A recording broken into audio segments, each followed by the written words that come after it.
আসসালামু আলাইকুম। আমরা চলে আসছি বায়তুল মুকাররম মসজিদে নামাজ পড়ার জন্য। ঠিক আছে, আমরা মসজিদে ঢোকার জন্য প্রস্তুতি নিয়েছি। আমরা যাচ্ছি, এখন মসজিদের ভিতরে ঢুকে যাব। আসলে বায়তুল মুকাররম মসজিদ বাংলাদেশের জন্য মানে একটা বাংলাদেশ মুসলমানের একটা হৃদয়ের স্পন্দন।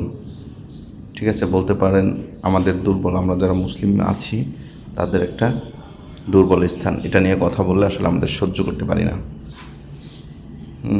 তা আজ এখানেই নামাজ পড়ব। এটা হচ্ছে বারান্দার ভিতর দিয়ে এই ডান পাশে অজুখানা আছে, ঢুকে ডান পাশে অজুখানা, টয়লেট উপরেও আছে। তো এখানেই আমরা অজু করব। এখানে এখানে অনেক মার্কেট, চারপাশ দিয়ে মার্কেট আছে, ভিতরেও বেচা কেনা হয়। তবে বায়তুল মুকাররম মসজিদের একটা জিনিস আমার কাছে খুব কেমন লাগলো, সেটা হচ্ছে ব্যবসায়ীরা ফেরিওয়ালারা ভিতরে ঢুকে যায় ফেরি করতে। এই বারান্দা চলে আসছে, আমরা উজু শেষ বারান্দায় আসলাম। এখান দিয়ে এই বাম সাইডে একটা খোলা জায়গা আছে, যারা আসছেন তারা চিনেন। এই বারান্দার বাম সাইডে কিন্তু জায়গাটা প্রচণ্ড গরম।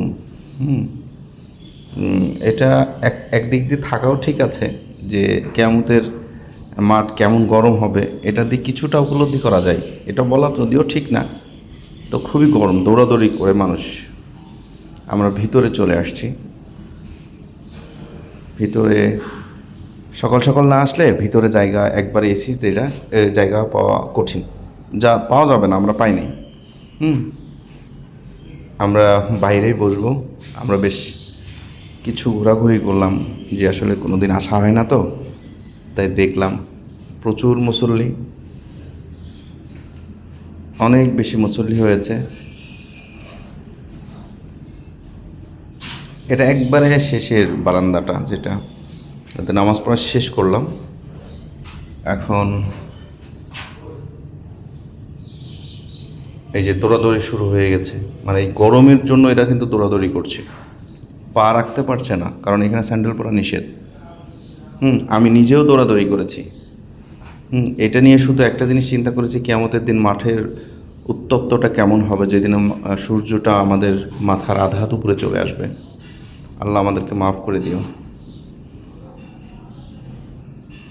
ঠিক আছে, এখন নামাজ পড়ে আমরা বের হয়ে পড়েছি। এখানে অনেক কিছু কিনতে পারবেন, টুপি, এগুলো অনেক সস্তা সস্তা দামে পাওয়া যায়। আমি দেখেছি অনেক অনেক কম দামে এই জিনিসপত্র পাওয়া যায়।